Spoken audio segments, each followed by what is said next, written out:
늦가을의 새벽 안개가 산골짜기를 서서히 잠식하던 시간이었습니다. 해마다 마지막 남은 단풍잎마저 힘없이 떨어져 내리던 그 쓸쓸한 계절 속 인적이라곤 찾아볼 수 없는 깊은 산중 오두막에서 한 노인이 모습을 드러냈습니다. 세상이 그의 존재를 오래전 잊었고 그 또한 세상과의 모든 인연을 끊어낸 지 오래된 사내였습니다. 사람들은 그를 이름 없이 그저 산이라 불렀을 뿐입니다. 그의 곁에는 언제나처럼 충직한 사냥개 한 마리가 그림자처럼 따르고 있었습니다. 온몸을 뒤덮은 흰털이 바람에 흩날리는 눈발 같다 하여 노인은 그 개를 바람이라 불렀습니다. 노인에게 바람은 단순한 짐승이 아니었습니다. 피 한 방울 섞이지 않았으나 유일하게 남은 혈육이었고 말을 섞지 않았으나 세상 가장 깊은 속내를 터놓는 것이었습니다. 노인이 안개를 가르며 덫을 확인하러 갈 때면 바람은 언제나 한 발짝 앞에서 길을 열었고 지친 몸을 이끌고 돌아올 때면 묵묵히 그의 등 뒤를 지켰습니다. 그날 아침도 평소와 다름없이 고요했습니다. 노인은 바람과 함께 앙상한 나뭇가지 사이로 난 익숙한 길을 걷고 있었습니다.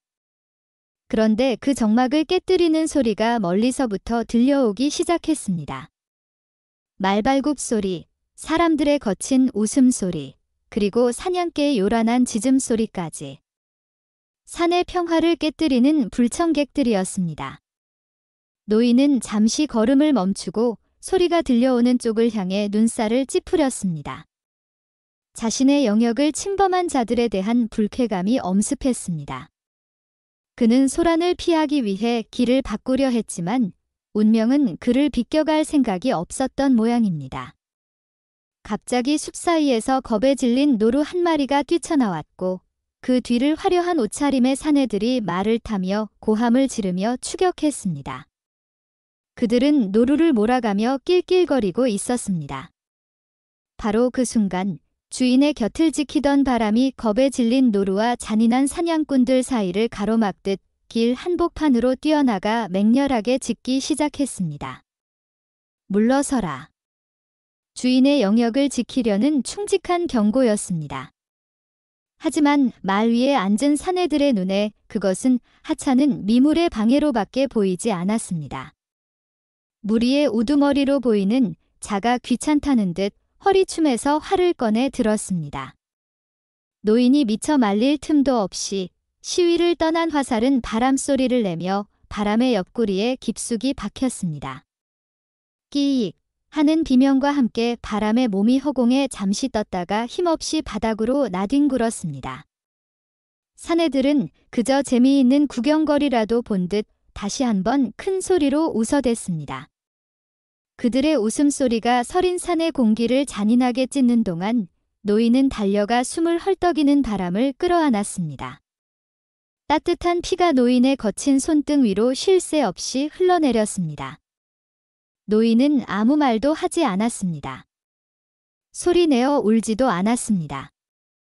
그저 서서히 차가워지는 유일한 가족의 몸을 끌어안은 채 멀어져가는 웃음소리를 들을 뿐이었습니다.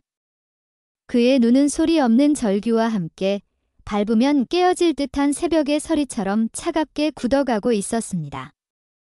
산의 주인을 자처하며 노인의 영역을 침범한 무리는 한양에서도 그 위세가 대단하기로 소문난 이찬판과 그의 일행이었습니다. 이찬판은 대대로 쌓아 올린 부와 권세를 바탕으로 세상을 마음대로 주무르는 것을 당연하게 여기는 사내였습니다. 법도와 예의는 힘없는 자들이나 지키는 굴레일 뿐 자신과 같은 권세가에게는 거추장스러운 장식에 불과하다고 생각했습니다. 특히 그의 막내 외아들인 이진혁은 아비의 권세만 믿고 저작거리에서 온갖 폐악질을 일삼기로 유명했으니 그 아비의 그 아들이라 할 만했습니다. 차가워진 바람의 몸을 땅에 묻어준 노인은 그날 밤 세웠습니다. 유일한 가족을 잃은 슬픔이 그의 가슴을 후벼 파는 듯 아팠지만 그보다 더 깊은 곳에서는 차가운 분노가 소용돌이치고 있었습니다.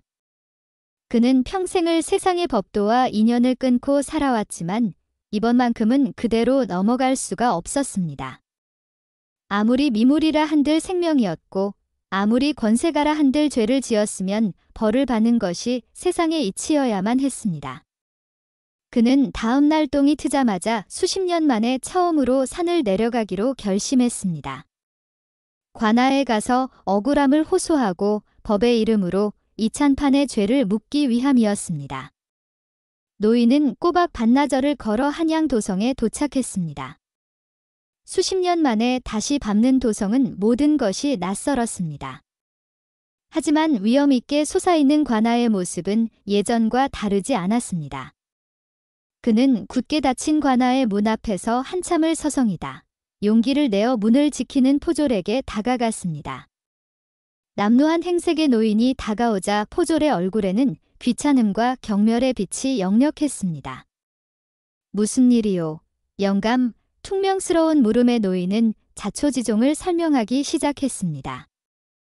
이찬판이라는 자가 자신의 사냥개를 활로 쏘아 죽였으니 이 억울함을 풀어달라고 말입니다.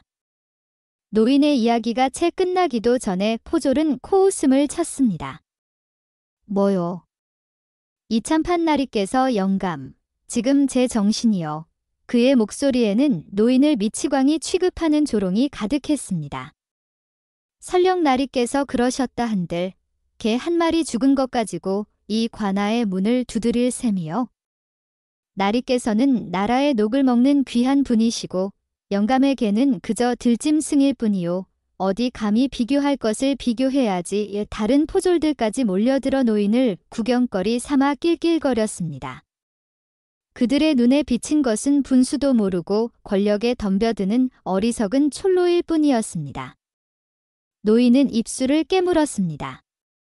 그는 다시 한번 차분하게 생명의 무게는 신분에 따라 달라지는 것이 아니지 않느냐고, 법은 만인에게 공평해야 하는 것이 아니냐고 물었습니다. 그 말이 끝나자마자 포졸 하나의 얼굴이 험악하게 변했습니다. 이 늙은이가 감히 참나리를 능멸하고 관아의 법도를 흔들려 하는구나. 썩 물러가지 않으면 내 놈을 당장 멍석에 말아 곤장을 칠 것이다. 서슬퍼런 위협의 노인은 더 이상 아무 말도 할 수 없었습니다. 노인은 말없이 돌아섰습니다. 세상이 그를 철저히 외면했으니 이제 그 또한 자신만의 방식으로 세상에 답을 할 차례였습니다. 다시 돌아온 오두막은 유난히 더 춥고 텅 비어 보였습니다. 문을 열어도 꼬리를 흔들며 맞아주는 바람이 없었고 화로가에 앉아도 온기를 나누던 체험이 없었습니다. 노인은 텅 빈 방 한가운데에 망연히 앉아 있었습니다. 세상의 법이 그에게 등을 돌린 순간 그의 마음속에 남아있던 마지막 미련과 기대는 산산조각이 나버렸습니다. 세상이 정의를 외면한다면 스스로 정의를 행할 수밖에 없었습니다. 그는 자리에서 일어나 낡고 검게 그을린 아궁이 앞으로 다가갔습니다. 수십 년간 불을 떼며 단단하게 굳어버린 아궁이의 한쪽 벽 노인은 잠시 그 벽을 말없이 어루만지더니 이내 곁에 있던 부직갱이를 들어 힘껏 내리치기 시작했습니다. 쿵, 쿵, 쿵 둔탁한 소리가 적막한 오두막을 가득 채웠습니다. 검은 먼지가 자욱하게 피어오르고 얼마 지나지 않아 단단했던 벽이 허물어지며 그 안에서 네모난 공간이 드러났습니다. 마치 굳게 닫혔던 과거의 무덤이 열리는 듯한 순간이었습니다. 공간 안에는 두툼한 기름종이에 쌓인 꾸러미 하나가 고이 모셔져 있었습니다. 노인은 경건한 손길로 그 꾸러미를 꺼내 들었습니다. 수십 년의 세월이 흘렀음에도 기름종이는 바싹 마른 채 제 역할을 다하고 있었습니다. 그는 조심스럽게 종이를 펼쳤습니다. 그러자 안에서 희미한 기름 냄새와 함께 서늘한 푸른빛을 간직한 물건들이 모습을 드러냈습니다. 한자 남짓한 길이의 단도 한 자루와 보통의 활보다 훨씬 작고 단단해 보이는 각궁 하나, 그리고 짐승의 힘줄로 꼬아 만든 시위와 독특한 모양의 화살 몇 개였습니다. 그것들은 과거 이 나라가 가장 혼란스러웠던 시절 북방의 국경을 피로써 지켜냈던 전설적인 무관 집단, 다물군의 것이었습니다. 오직 실력만으로 뽑혀 왕의 직속 명령만을 따르던 비밀스러운 부대. 노인은 바로 그 다물군의 마지막 생존자였습니다. 반정의 피바람 속에서 동료들을 모두 잃고 역사의 패배자가 되어 이 깊은 산속으로 숨어든 것이지요. 그는 칼을 버리고 활을 놓으며 다시는 피를 보지 않으리라 맹세했지만 세상은 그를 가만히 내버려 두지 않았습니다. 노인은 서늘한 칼날에 자신의 얼굴을 비춰보았습니다. 그 안에 잠에서 깨어난 차갑고 무자비한 전사의 눈빛이 번뜩이고 있었습니다. 그날 밤 달빛이 교교하게 산골짜기를 비췄습니다. 노인은 기름 등잔불 하나에 의지한 채 수십 년 만에 다시 손에 쥔 자신의 옛 무기들을 정성껏 닦고 있었습니다. 그는 마치 오랜 벗을 다시 만난 듯 칼과 활의 구석구석을 부드러운 천으로 어루만졌습니다. 칼날은 여전히 예리했고 활은 뒤틀림 하나 없이 팽팽한 탄성을 유지하고 있었습니다. 그것들은 주인을 잃고 깊은 잠에 빠져 있었을 뿐 결코 그 본질을 잃지 않고 있었습니다. 노인은 잠들었던 과거의 자신을 그리고 자신의 분신과도 같았던 이 무기들을 다시 한번 일으키고 있었습니다. 모든 손질을 마친 노인은 조용히 오두막을 나섰습니다. 그의 손에는 잘 닦인 단도 한 자루와 맑은 술이 담긴 작은 호리병이 들려 있었습니다. 그는 오두막 뒤편 가장 양지 바른 곳에 자신이 직접 만들어준 바람의 작은 무덤으로 향했습니다. 정성껏 쌓아 올린 돌무덤 앞에는 낮에 꺾어온 들국화 몇 송이가 달빛 아래 청초하게 피어 있었습니다. 노인은 무덤 앞에 꿇어앉았습니다. 그리고는 호리병을 들어 맑은 술을 작은 잔에 따라 무덤 앞에 조심스럽게 부었습니다. 마지막 가는 길 목이라도 죽이거라 나직하게 을조리는 그의 목소리는 슬픔에 젖어 있었으나 이상할 정도로 차분하고 단단했습니다. 그는 남은 술을 스스로의 입에 털어 넣었습니다. 차가운 술이 목구멍을 타고 넘어가자 뜨거운 불길이 가슴속에서 치솟는 것만 같았습니다. 그는 빈 호리병을 옆에 내려놓고 품에서 단도를 꺼내 들었습니다. 차익 하는 소리와 함께 칼집에서 뽑혀 나온 단도가 달빛을 받아 서늘하게 빛났습니다. 노인은 그 칼끝으로 자신의 손바닥을 살짝 베었습니다. 선홍색 피가 방울쪄 맺히는 것을 그는 그저 무감하게 바라볼 뿐이었습니다. 그리고는 그 피 묻은 칼날을 바람의 무덤 앞땅에 깊숙이 꽂았습니다. 훅 하는 소리와 함께 칼날이 흙 속으로 반쯤 파고들었습니다.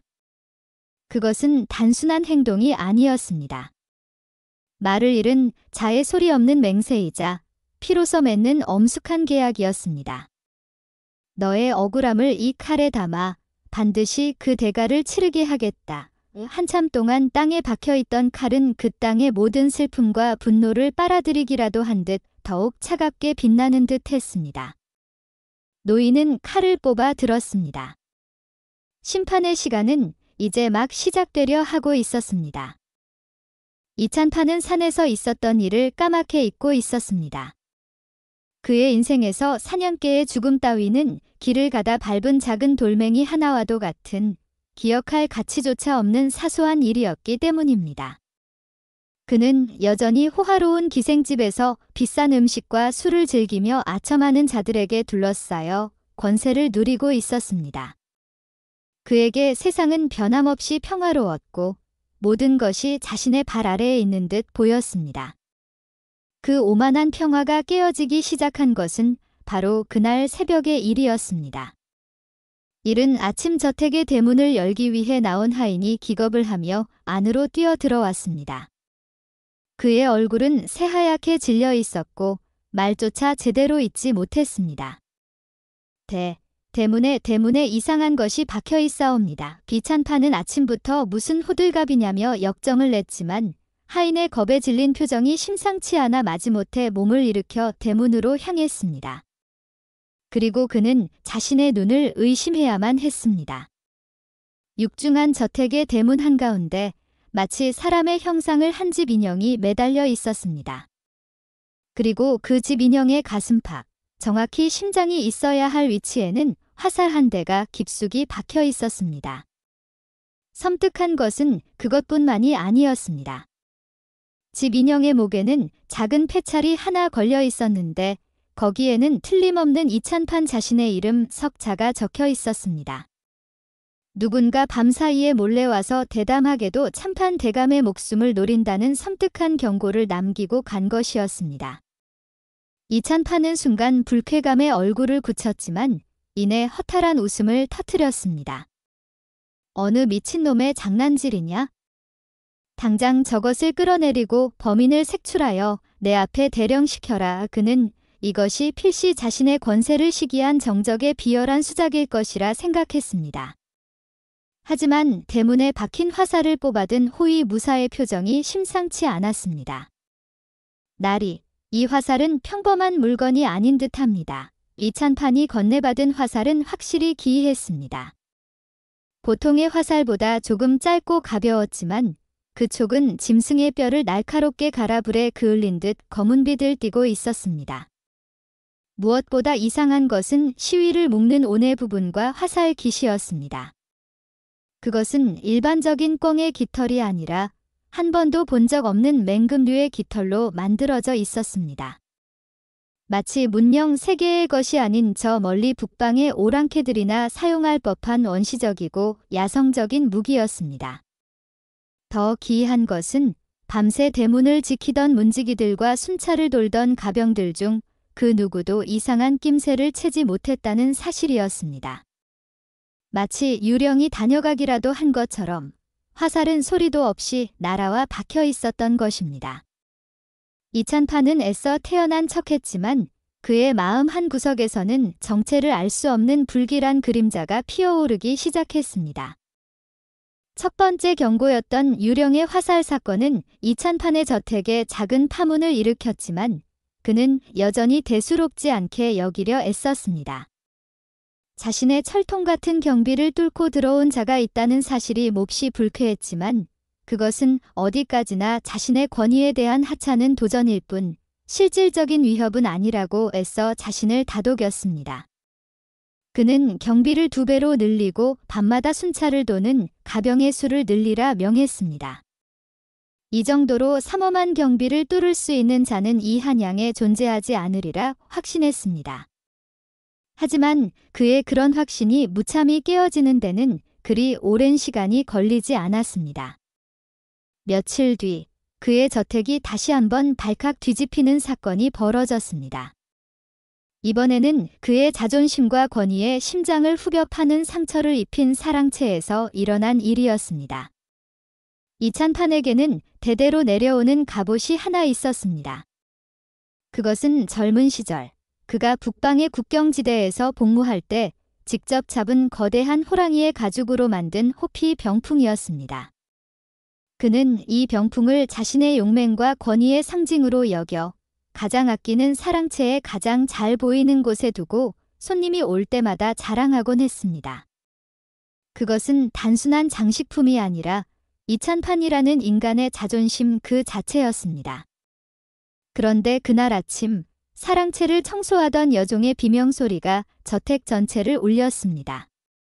이찬판이 황급히 달려가 보니 믿을 수 없는 광경이 펼쳐져 있었습니다. 밤새 굳게 닫혀있던 사랑채의 문은 활짝 열려 있었고 그가 그토록 아끼던 호피 병풍이 감쪽같이 사라져 버린 것이었습니다. 마치 거대한 호랑이가 제 스스로 걸어서 나간 것처럼 그 어떤 흔적도 남아있지 않았습니다. 사랑채를 지키던 호위 무사들은 지난밤 아무런 침입의 흔적도 수상한 소리도 듣지 못했다고 맹세했습니다. 이찬판은 분노로 온몸을 떨었습니다. 이것은 단순한 도둑의 소행이 아니었습니다. 자신의 권위를 정면으로 조롱하고 가장 내밀한 공간까지 마음대로 드나들 수 있다는 능력을 과시하는 지독히도 모욕적인 메시지였습니다. 그의 분노가 극에 달했을 때 한 하인이 병풍이 있던 자리에서 무언가를 발견하고는 겁에 질린 목소리로 아뢰었습니다. 아, 나리. 저것이 그곳에는 먼지 하나 없이 깨끗한 마룻바닥 위에 하얀 털한 올이 외롭게 놓여 있었습니다. 누가 보아도 틀림없는 개의 털이었습니다. 산속에서 죽어갔던 그 사냥개, 바람의 털과 똑같이 희고 부드러운 털이었습니다. 그 순간 이찬판의 머릿속에서 모든 조각이 맞춰졌습니다. 유령의 화살, 그리고 사라진 호피 병풍. 이것은 정적의 소행이 아니었습니다. 바로 그날 자신이 하찮게 여기고 무시했던 산속의 늙은 사냥꾼이 보내는 소리 없는 복수였던 것입니다. 나는 내가 가장 아끼는 것을 언제든지 찢어버릴 수 있다. 사라진 호피 사건 이후 이찬판은 이전과는 완전히 다른 사람이 되었습니다. 그의 얼굴에서는 오만한 미소가 사라지고 언제나 무언가에 쫓기는 듯한 불안과 의심이 가득 들어찼습니다. 그는 저택의 모든 문과 창문을 굳게 걸어 잠그고 밤이 되면 자신의 침소 주위를 10명의 호위 무사들이 칼을 빼든 채 지키게 했습니다. 그는 이제 저택 밖으로 나가는 것조차 두려워했습니다. 보이지 않는 적, 유령처럼 자신의 영역을 마음대로 드나드는 늙은 사냥꾼의 존재가 그의 정신을 갉아먹고 있었기 때문입니다. 그는 잠을 이룰 수가 없었습니다. 작은 바람 소리에도 화들짝 놀라 깨기 일쑤였고 어둠 속에서 누군가 자신을 지켜보고 있다는 망상에 시달렸습니다. 그는 매일 밤 술을 마셔 억지로 잠을 청해야만 했습니다. 그날 밤도 마찬가지였습니다. 폭음 끝에 겨우 잠이 들었던 이찬판은 새벽녘 스며드는 한기에 저도 모르게 몸을 떨며 눈을 떴습니다. 그런데 무언가 이상했습니다. 평소와는 다른 축축하고 서늘한 흙냄새가 방 안에 가득했습니다. 그는 천천히 몸을 일으켰습니다. 창호지 밖은 아직 칠흑 같은 어둠에 잠겨 있었습니다. 그의 침소 밖에서는 분명 건장한 호위 무사들이 눈에 불을 켜고 지키고 있을 터였습니다. 하지만 그의 눈에 들어온 광경은 그의 마지막 남은 이성마저 마비시킬 만큼 충격적이었습니다. 자신의 머리맡, 그가 누워있던 바로 옆자리에 선명한 진흙 발자국 2개가 찍혀 있었습니다. 마치 누군가 밤새도록 그의 잠든 얼굴을 바로 곁에서 내려다보기라도 한 것처럼 말입니다. 그것만으로도 심장이 멎을 듯한 공포였지만 정말 그를 경악시킨 것은 발자국 옆에 놓인 물건이었습니다. 산짐승을 잡을 때 쓰는 굵은 밧줄로 만든 사냥용 올가미 하나가 마치 그의 목을 기다리기라도 하는 것처럼 단정하게 놓여 있었습니다. 나는 내가 가장 깊이 잠든 순간에도 내 목숨을 거둘 수 있다. 소리 없이 놓인 올가미는 그 어떤 협박보다도 더 직접적이고 잔인한 메시지를 전달하고 있었습니다. 이찬판은 비명조차 지를 수 없었습니다. 그는 떨리는 손으로 방문을 열었습니다. 그러자 놀랍게도 문밖을 지키고 있던 10명의 호위 무사들이 모두 벽에 기댄 채 깊은 잠에 빠져 있었습니다. 마치 단체로 독이라도 마신 것처럼 누가 흔들어도 깨지 못할 정도로 곤하게 잠들어 있었던 것입니다. 어떻게 대체 무슨 수로 그의 철통 같던 저택, 그의 충직한 칼들은 한낱 장식품에 불과했습니다. 정체를 알 수 없는 그 늙은이는 마음만 먹으면 언제든 자신의 목에 올가미를 걸 수 있는 유령이자 저승사자였습니다. 이찬판은 그 자리에 주저앉아 해가 뜰 때까지 어린아이처럼 온몸을 벌벌 떨어야만 했습니다. 이찬판이 보이지 않는 공포에 질려 폐인처럼 변해가는 동안 그의 아들 이진혁의 생각은 전혀 달랐습니다. 그는 아비가 겪는 심리적 고통을 이해하지 못했습니다. 그의 눈에 아비는 고작 늙은이 하나의 장난질에 위협을 잃고 벌벌 떠는 겁쟁이로밖에 보이지 않았습니다.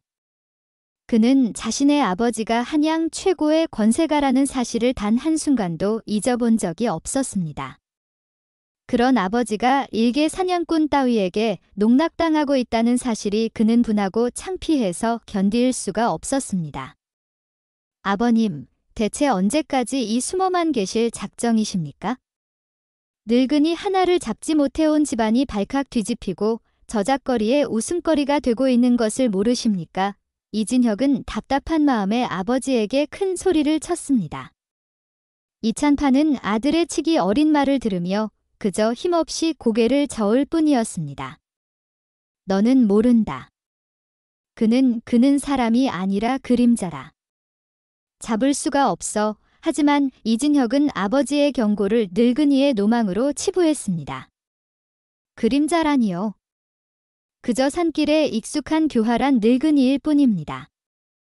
제가 당장 저작거리에 용맹한 장정들을 모아 그놈의 오두막을 제 더미로 만들고 그놈의 목을 아버님 발치에 가져다 바치겠습니다. 아비의 위엄을 되찾고 우리 가문의 명예를 더럽힌 놈에게 본보기를 보여야 합니다. 그는 자신의 힘과 아비의 권세라면 세상에 못할 일이 없다고 굳게 믿고 있었습니다.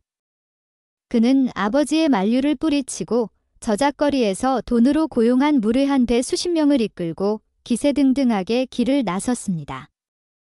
아비가 실패한 것을 자신이 해내어 자신의 용맹을 과시하고 싶다는 어리석은 공명심도 한몫했습니다. 그의 계획은 간단했습니다. 수십 명의 인원이 산을 포위하여 빈틈없이 뒤지면 늙은이 하나쯤은 도간에 든 쥐 신세가 될 것이라 생각했습니다. 그는 무례한들에게 술과 고기를 푸짐하게 대접하며 사기를 북돋웠습니다.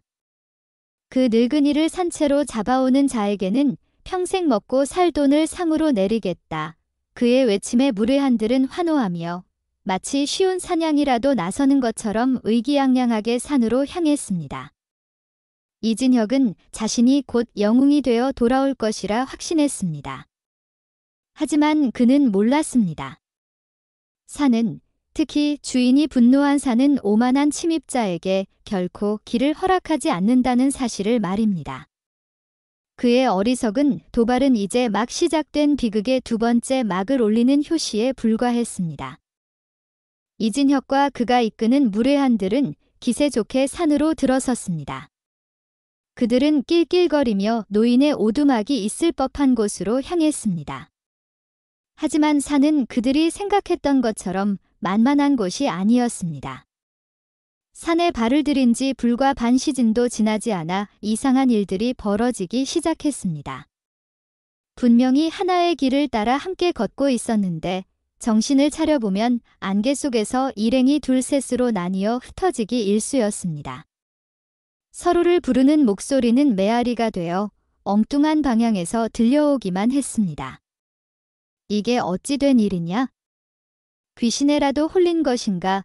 무례한들이 웅성거리기 시작했습니다. 그들은 길을 찾기 위해 나무에 표식을 해두었지만 한참을 헤매다 돌아와 보면 그 표식은 감쪽같이 사라져 있곤 했습니다. 공포가 그들의 마음속에 스멀스멀 피어오르기 시작했습니다. 그것은 시작에 불과했습니다.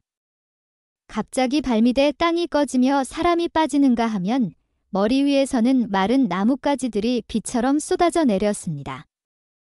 교묘하게 숨겨진 덩굴에 발이 걸려 허공에 대롱대롱 매달리는 자도 있었고 뱀이라도 본 것처럼 비명을 지르며 낭떠러지 아래로 굴러떨어지는 자도 생겨났습니다.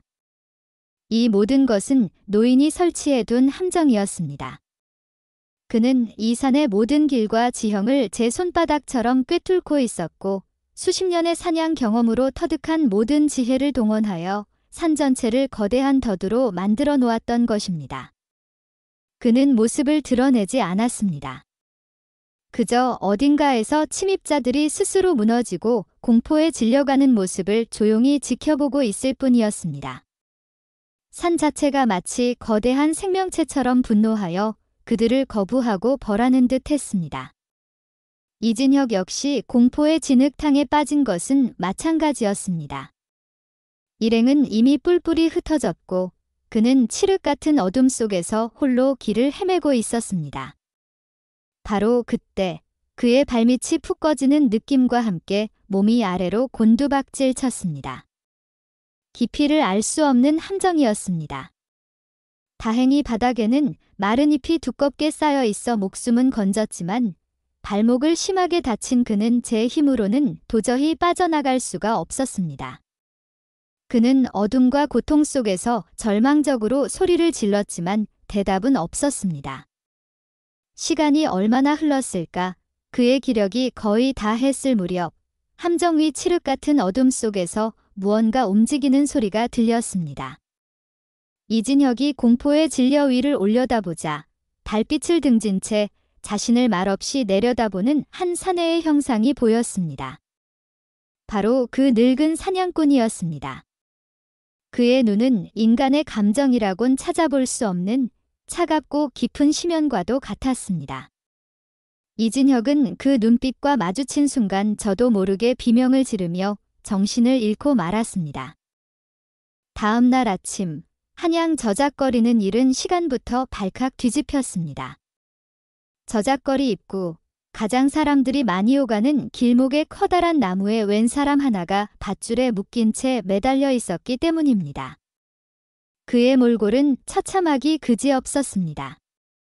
값비싼 비단옷은 갈기갈기 찢겨 흙투성이가 되어 있었고 얼굴과 팔다리는 긁히고 찢어진 상처로 가득했습니다. 밤새 공포와 추위에 시달린 그의 얼굴은 피 없이 새하얗게 질려 있었습니다. 사람들은 처음엔 그가 큰 죄를 지은 죄인인 줄 알았으나 이내 그의 얼굴을 알아보고는 경악을 금치 못했습니다. 그는 바로 양반집 도련님이던 이찬판의 막내 아들 이진혁이었던 것입니다. 이진혁은 밧줄이 풀려 땅으로 내려온 뒤에도 한동안 제정신을 차리지 못했습니다. 그는 사람들의 질문에 대답하지 못하고 그 지시일 구피 공구도 공료령 혼적국갑 구중지시 반복 진이 남착동일 구화 산시활적 안정 나쌍한 정제 간착 타적동 공픽업 도적 공구 확취 완천실 거료 초점 증경나 개효 장발호 부가일세적 모양탕 연무존 지잉하일 개피 혁파료 단적 해동. 이 소식은 당연히 이찬판의 귀에도 들어갔습니다. 아들이 저작거리 한복판에 조롱거리처럼 매달려 있었다는 소식을 들은 이찬판은 처음에는 치밀어 오르는 분노와 치욕에 온몸을 떨었습니다. 감히 자신의 아들을, 이 한양의 누구도 함부로 대할 수 없는 참판 대감의 아들을 이토록 능멸하다니. 그는 당장이라도 남은 사병을 모두 풀어 그 늙은이의 목을 베어오고 싶었습니다. 하지만 집으로 돌아온 아들의 모습을 본 순간 그의 분노는 싸늘한 공포로 변하고 말았습니다. 아들은 완전히 다른 사람이 되어 있었습니다.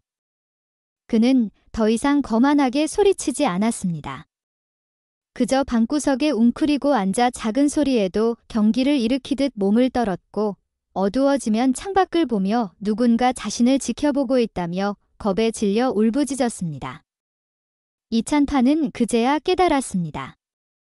늙은 사냥꾼이 자신의 아들을 죽이지 않고 살려 돌려보낸 이유를 말입니다. 아들이 폐인이 되어 돌아온 사건은 이찬판에게 씻을 수 없는 치욕과 함께 그의 오만함을 극한의 분노로 바꾸어 놓았습니다. 그는 더 이상 보이지 않는 공포에 떨고만 있을 수 없었습니다. 이것은 단순한 복수가 아니라 자신의 권세와 가문의 명예를 건 싸움이었습니다. 그는 자신의 모든 힘을 동원하여 그 늙은 사냥꾼을 짓밟아 버리기로 결심했습니다. 이대로 물러선다면 자신은 한양 전체의 조롱거리로 전락하고 말 것이었습니다. 내 모든 재산을 거는 한이 있더라도 그놈의 목을 반드시 내 앞에 가져와야겠다. 이찬판은 더 이상 저작거리의 어중이 떠이들을 믿지 않았습니다. 그는 자신이 사사로이 거느리고 있는 사병들을 모두 불러 모았습니다. 그들은 과거 북방에서 실전을 경험했던 용병 출신들로 하나하나가 보통의 관군은 거뜬히 상대할 만큼 날래고 잔인하기로 소문난 자들이었습니다. 그는 그 중에서도 가장 용맹하고 산길에 익숙한 자들로만 토벌대를 엄선하여 최후의 토벌대를 꾸렸습니다. 그는 토벌대의 수장에게 막대한 현상금을 약속했습니다. 그 늙은이의 목을 베어오는 자에게는 내가 가진 논밭 마지기와 집 한 채를 내어주겠다. 산채로 잡아온다면 그 갑절을 줄 것이다. 황금의 눈이 먼 토벌대원들의 눈빛이 탐욕으로 번뜩였습니다. 그들에게 산속의 늙은 사냥꾼 하나는 손쉬운 사냥감에 불과했습니다. 그들은 최신 활과 날카로운 창, 튼튼한 갑옷으로 중무장했습니다. 20명의 정예 병력이 한 명의 늙은이를 잡기 위해 나서는 것은 마치 소를 잡는 칼로 달을 잡으려는 격처럼 보였습니다. 이찬판은 만반의 준비를 갖췄습니다. 그는 토벌대에게 늙은이의 오두막으로 추정되는 위치가 표시된 지도를 건네고 산을 여러 겹으로 포위하여 점차 압박해 들어가는 전술까지 지시했습니다. 그는 이번에야말로 그 쥐새끼 같은 늙은이가 절대로 빠져나가지 못하리라 확신했습니다. 토벌대가 위풍당당하게 저택을 나서는 모습을 보며 그는 비로소 안도의 한숨을 내쉬었습니다. 며칠 안에 늙은이의 목이 자신의 발치에 놓일 것이고 길고 길었던 악몽도 끝이 나리라 생각했지요. 하지만 그는 또다시 오판을 저지르고 있었습니다.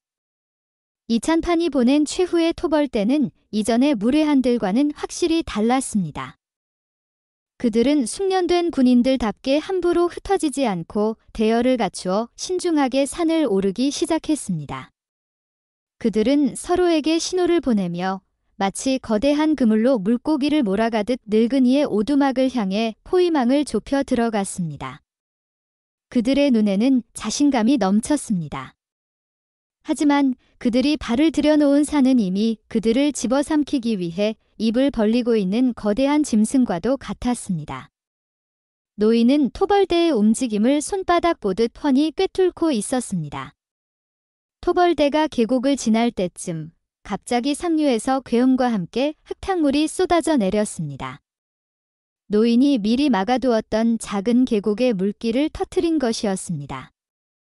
갑작스러운 산사태의 대열은 순식간에 무너졌고 몇몇은 급류에 휩쓸려 떠내려가고 말았습니다. 간신히 위기를 모면한 토벌대원들이 젖은 몸을 이끌고 숲으로 들어서자 이번에는 안개가 그들을 맞이했습니다. 한치 앞도 보이지 않는 짙은 안개 속에서 그들은 방향 감각을 완전히 상실했습니다. 바로 그때 어디선가 날카로운 바람소리와 함께 비명이 터져 나왔습니다. 대열의 맨 뒤에 있던 병사 하나의 발목에 보이지 않는 곳에서 날아온 돌멩이가 정확히 명중한 것이었습니다. 공격은 거기서 그치지 않았습니다. 사방에서 날아온 돌멩이들이 그들의 투구를 때리고 갑옷을 두드렸습니다. 적의 모습은 보이지 않고 오직 공포스러운 소리와 고통만이 그들을 덮쳤습니다. 토벌대원들은 공황 상태에 빠졌습니다. 그들은 허공에 칼을 휘두르고 안개 속을 향해 닥치는 대로 화살을 쏘아댔지만 아무런 소용이 없었습니다. 그들의 공포심을 더욱 극대화시킨 것은 바로 소리였습니다. 어디선가 늑대 울음소리가 들리는가 하면 반대편에서는 곰의 포효와도 같은 소리가 들려왔습니다. 물론 그 모든 것은 노인이 짐승의 소리를 흉내내어 그들을 교란시키는 것이었지만 공포에 질린 그들의 귀에는 수많은 맹수들이 자신들을 포위하고 있는 것처럼 들렸습니다. 결국 그들의 통제력은 완전히 무너졌습니다. 도망쳐라. 이 산은 저주받았다. 누군가 외치자 남아있던 병사들은 무기를 내팽개치고 비명을 지르며 뿔뿔이 흩어져 산을 내려가기 시작했습니다. 그들은 숙련된 군인이었지만 보이지 않는 적, 자연과 하나가 된 상대 앞에서는 한낱겁에 질린 어린아이에 불과했습니다. 토벌대가 처참하게 실패하고 돌아왔다는 소식은 이찬판에게 내리는 사형 선고나 다름없었습니다. 뿔뿔이 흩어져 간신히 목숨만 부지해 돌아온 사병들은 하나같이 파랗게 질린 얼굴로 산에서 겪었던 끔찍한 경험을 늘어놓았습니다. 이찬판은 이제 자신의 저택이 더 이상 안전하지 않다고 생각했습니다.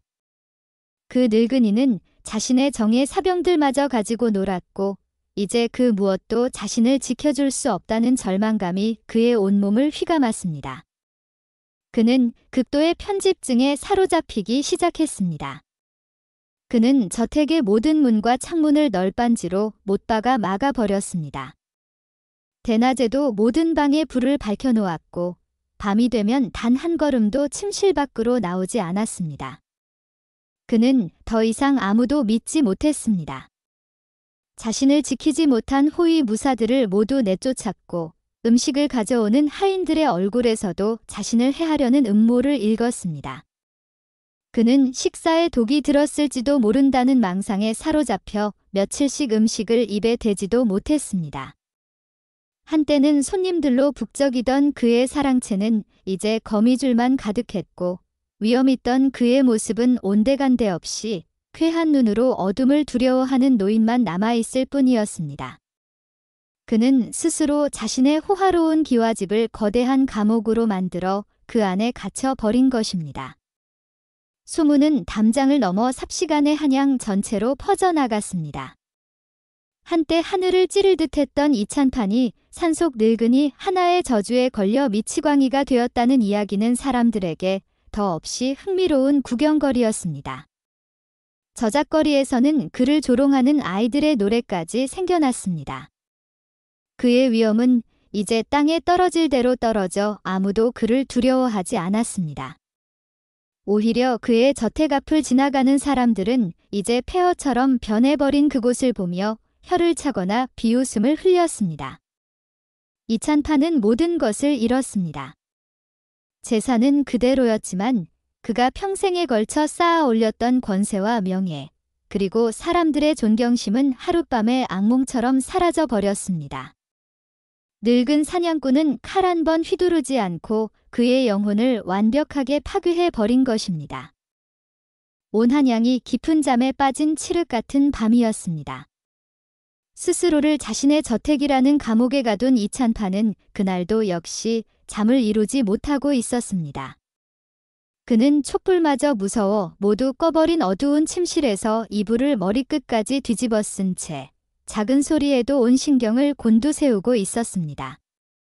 밖에서 들려오는 바람소리, 나뭇가지가 창을 스치는 소리, 심지어 자신의 심장이 쿵쾅거리는 소리마저 그에게는 공포의 대상이었습니다. 바로 그 순간이었습니다. 이찬판은 자신의 등 뒤에서 아주 미세하지만 분명한 인기척을 느꼈습니다. 그는 숨을 멈췄습니다. 온몸에 털이 곤두서는 것을 느끼며 차라리 환각이기를 제발 빌었습니다. 하지만 그의 귀에 얼음장처럼 차갑고 나직한 목소리가 속삭이듯 들려왔습니다.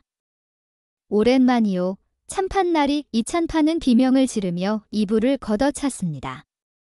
그리고 그는 보았습니다. 어둠 속에서 희미하게 흔들리는 달빛을 등지고 소리 없이 서 있는 한 사내의 형상을. 바로 그 늙은 사냥꾼이었습니다. 그는 마치 오랫동안 그 자리에 있었던 것처럼 조금의 미동도 없이 이찬판을 내려다보고 있었습니다. 굳게 닫힌 방문, 널빤지로 막아버린 창문, 텅 비어버린 저택의 그 어떤 경비도 그에게는 아무런 장애물이 되지 못한 것이었습니다. 그는 유령처럼, 연기처럼 이찬판이 가장 내밀하고 안전해야 할 공간에 심장부로 들어와 있었습니다. 네, 내놈 어찌하여 여기에. 이찬판은 공포에 질려 외쳤지만 그의 목소리는 겁에 질린 염소의 울음처럼 가늘게 떨려 나왔습니다. 노인은 대답하지 않았습니다. 그저 천천히, 아주 천천히 이찬판에게로 한 걸음 다가왔습니다. 그 한 걸음이 이찬판에게는 영혼처럼 길게 느껴졌습니다. 노인의 손에는 아무것도 들려있지 않았습니다. 하지만 그의 존재 자체가 그 어떤 칼보다도 더 위협적이었습니다. 이찬판은 뒷걸음질 치다 침상 아래로 굴러떨어졌습니다. 그는 필사적으로 도망치려 했지만 공포로 인해 다리에 힘이 풀려 기어가는 것조차 할 수 없었습니다. 노인은 그런 그를 벌레를 내려다보듯 무감정한 눈으로 바라볼 뿐이었습니다. 이제 이 방 안에서 두 사람의 위치는 완벽하게 뒤바뀌어 있었습니다. 한때의 권세가는 비참한 사냥감이 되었고 이름 없는 사냥꾼은 그의 목숨을 줄 수 있는 절대적인 포식자가 되어 있었습니다. 방구석에 몰려 덜덜 떨고 있는 이찬판의 앞에 노인은 그림자처럼 다가와 섰습니다. 그는 품에서 자신의 낡은 단도를 천천히 꺼내 들었습니다. 어둠 속에서도 칼날은 서늘한 빛을 발하며 이찬판의 겁에 질린 눈동자를 비췄습니다. 이찬판은 이제 모든 것이 끝났다고 생각했습니다. 그는 눈을 질끈 감고 자신의 목에 꽂힐 차가운 칼날의 감촉을 기다렸습니다. 하지만 칼날은 그의 목을 향하지 않았습니다. 노인은 단도를 이찬판의 코앞에 멈춰 세운 채 여전히 그를 무감정하게 내려다볼 뿐이었습니다. 시간이 흐르고 예상했던 고통이 찾아오지 않자 이찬판은 시선을 떨며 노인을 바라보았습니다. 나는 내 놈의 목숨을 거두러 온 것이 아니다. 노인은 이찬판에게 마지막 선택의 기회를 주었습니다. 그의 목소리는 마치 저승의 판관처럼 차갑고 단호했습니다. 내 놈의 죄는 내 놈이 스스로 거두어야 한다. 내가 두 가지 길을 줄 터이니 선택은 내 놈의 몫이다. 이찬판은 고개를 들어 공포에 질린 눈으로 노인을 바라보았습니다. 노인은 어둠 속에서도 형형하게 빛나는 눈으로 그를 꿰뚫어 보며 말을 이었습니다. 첫 번째 길은 내 놈이 저지른 죄의 대가를 내 혈육으로 치르는 것이다. 내 놈의 그 어리석은 아들 이진혁의 한쪽 팔을 내어 놓아라. 그리하면 나 또한 내 가족을 잃은 슬픔의 일부를 덜고 모든 일을 끝낼 것이다. 그 말에 이찬판의 얼굴이 새하얗게 질렸습니다. 이미 폐인이 되어버린 아들의 팔까지 잘라내야 한다는 것은 그에게 사형 선고나 다름없는 잔인한 제안이었습니다. 노인은 그의 표정 변화는 아랑곳하지 않고 두 번째 길을 제시했습니다. 두 번째 길은 내 놈이 내 손으로 내 죄를 만천하에 고하는 것이다. 내일 동이 트는 대로 내 놈의 그 높은 관복을 벗고 죄인의 복장으로 갈아입어라. 그리고 저작거리 사람들이 모두 보는 앞에서 이곳 대문에서부터 내 가족이 죽어간 저 산의 입구까지 세 걸음 걷고 한 번 머리를 조아리는 삼보일배를 행하라. 이찬판은 숨을 죽였습니다. 삼보일배. 그것은 한양의 참판대감이 온 백성들 앞에서 자신의 죄를 고백하며 스스로를 낮추는 끔찍한 굴욕이었습니다. 그것은 그의 사회적 생명을 완전히 끊어버리는 것과 마찬가지였습니다. 선택하라. 노인의 마지막 말이 방 안에 울려 퍼졌습니다. 이찬판은 극심한 갈등에 휩싸였습니다. 자신의 마지막 남은 자존심과 권위를 지킬 것인가? 아니면 하나뿐인 아들의 육신을 지킬 것인가? 그는 평생을 자신의 이익과 명예만을 위해 살아왔습니다. 하지만 폐인이 되어버린 아들의 공허한 눈동자를 떠오르는 순간 그의 마음속에서 무언가 무너져 내렸습니다. 오랜 침묵 끝에 그는 마침내 떨리는 목소리로 대답했습니다. 제가 가겠습니다. 그의 대답과 함께 노인은 그림자처럼 소리 없이 어둠 속으로 사라졌습니다. 다음 날 아침, 한양 저작거리는 전례 없는 광경에 술렁이기 시작했습니다. 그 위세등등하던 이찬판이 화려한 비단 관복 대신 죄인이 입는 거친 상복을 입고 자신의 저택 대문 앞에 무릎을 꿇고 있었기 때문입니다. 그의 옆에는 아들 이진혁이 파랗게 질린 얼굴로 부축을 받으며 서 있었습니다. 사람들은 처음에는 무슨 연극이라도 벌이는 것인가 의아해했지만 이내 이찬판의 행동을 보고 경악을 금치 못했습니다.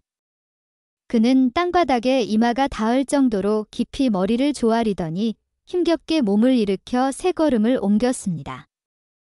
그리고는 다시 무릎을 꿇고 머리를 조아렸습니다. 삼보일배. 한양에서 가장 높은 권세가 중 하나였던 그가 저작거리의 천민들과 상인들이 모두 지켜보는 앞에서 자신의 죄를 온몸으로 고백하고 있었던 것입니다. 저 양반이 드디어 미쳤나 봐. 아닐세. 필시 그 산속 늙은이의 저주 때문일 걸세. 사람들은 수군거리며 그 광경을 구경했지만 시간이 지날수록 조롱의 목소리는 점차 잦아들었습니다. 대신 그 자리에는 뭐라 형용할 수 없는 수건함이 감돌기 시작했습니다. 이찬판의 걸음은 느리고 위태로웠습니다.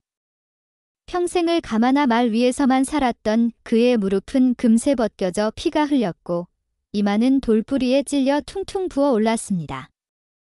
하지만 그는 멈추지 않았습니다. 그는 고통 속에서 자신이 무시하고 짓밟았던 수많은 이들의 얼굴을 떠올렸을지도 모릅니다. 그리고 자신이 죽인 그 이름 없는 사냥개의 마지막 눈빛을 떠올렸을지도 모릅니다. 그의 곁을 따르던 아들 이진혁은 아버지가 땅에 이마를 박을 때마다 흐느끼기 시작했습니다. 하늘처럼 높고 무서울 것 없던 아버지가 무너져 내리는 모습을 보며 그는 비로소 자신들이 저지른 죄의 무게를 깨닫고 있었던 것입니다. 꼬박 한나절이 걸려서야 이찬판은 마침내 바람이 죽었던 산 입구에 다다를 수 있었습니다. 그는 마지막으로 머리를 조아린 뒤 핏물과 눈물로 범벅이 된 얼굴로 한참 동안 일어나지 못했습니다. 이 모든 광경을 산의 높은 곳 어딘가에서 노인은 그저 말없이 지켜보고 있었습니다. 삼보일배의 굴욕적인 의식을 마친 이찬판에게 노인의 마지막 명령이 전달되었습니다. 그것은 사람을 통해 온 것이 아니라 그가 도착한 산 입구의 나무에 매달린 작은 서찰을 통해 온 것이었습니다. 거기에는 내 손으로 내 죄의 증거를 세우라는 짧은 글귀만이 적혀 있었습니다. 이찬판은 그 의미를 즉시 깨달았습니다.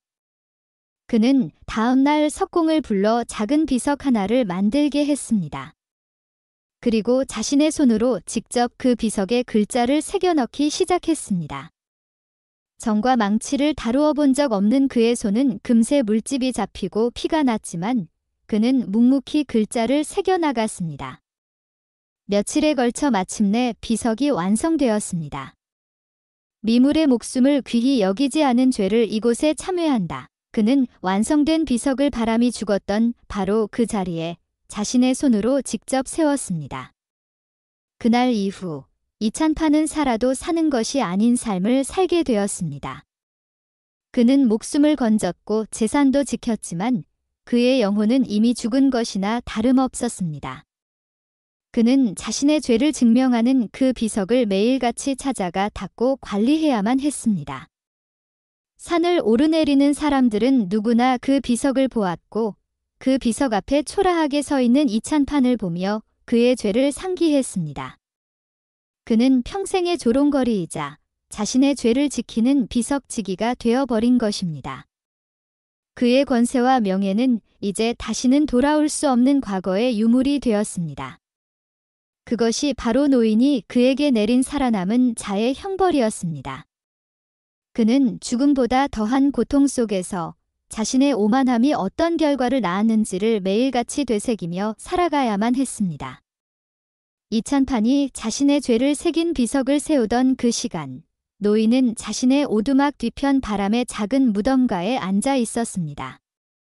그는 이찬판이 겪고 있는 굴욕과 고통을 손바닥 보듯 알고 있었지만 그의 얼굴에는 어떤 만족감이나 기쁨도 떠오르지 않았습니다. 그저 깊이를 알 수 없는 고요함만이 감돌 뿐이었습니다. 그는 품에서 작은 돌멩이 하나를 꺼내 들었습니다. 그리고는 바람의 무덤 옆에 정성스럽게 쌓아 올리고 있던 작은 돌탑 위에 그 돌을 조심스럽게 올려놓았습니다. 이제 됐다. 그의 마음속에서 나직한 목소리가 들려오는 듯 했습니다. 그의 복수는 끝났습니다. 그것은 피를 부르는 야만적인 복수가 아니라 한 오만한 인간에게 생명의 무게를 깨닫게 하고 그의 영혼을 벌하는 침묵의 심판이었습니다. 노인은 다시 자신의 낡은 활과 단도를 기름종이에 싸서 어물었던 아궁이 벽에 깊숙이 봉인했습니다. 다시는 이 칼이 세상 밖으로 나올 일이 없기를 그는 조용히 빌었습니다. 이제 그는 다시 이름 없는 늙은 사냥꾼으로 산의 일부로 돌아갈 시간이었습니다. 저작거리에서는 한동안 산의 정령에 대한 이야기가 떠들썩하게 오르내렸습니다. 오만한 권세가를 벌하고 사라진 신비로운 존재에 대해 사람들은 경외심을 담아 이야기했지만 그 누구도 그 정령의 진짜 모습은 알지 못했습니다. 노인은 다시 세상의 모든 일에 귀를 닫고 자신의 자리로 돌아갔습니다. 그는 여전히 새벽 안개 속을 거닐며 짐승의 발자국을 쫓고 계절의 변화를 온몸으로 느꼈습니다. 그의 곁에는 이제 바람이 없었지만 그는 더 이상 외롭지 않았습니다. 산 전체가 그의 번니자 가족이 되어 그를 묵묵히 감싸주고 있었기 때문입니다. 그의 길고 길었던 분노의 시간이 끝나고 산은 다시 깊고 평화로운 침묵 속으로 돌아갔습니다. 그리고 그 침묵 속에서 하나의 전설이 조용히 숨을 쉬기 시작했습니다.